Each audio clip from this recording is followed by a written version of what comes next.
This afternoon and will continue to climb.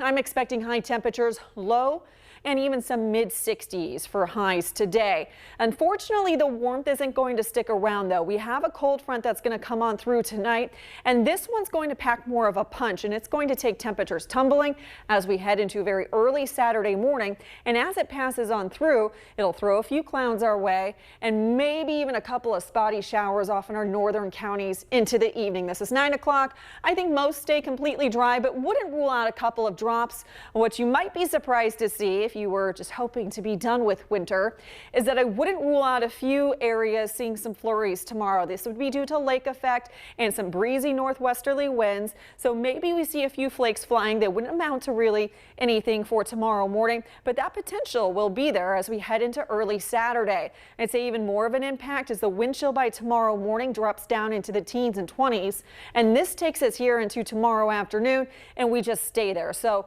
we get into the low and mid 60s this afternoon, but we will be feeling almost 50 degrees cooler as we head into tomorrow afternoon. And then we stay cold as we head through the weekend. Sunshine around, but again, chance for flurries early tomorrow. 37 for a high on Sunday. And then as we get into next week, we start to climb. Still on the cool side Monday, a high near 40. We're into the 50s Tuesday and Wednesday. We are going to be watching the chance for some rain and storms, something we're going to keep an eye on for Tuesday next week.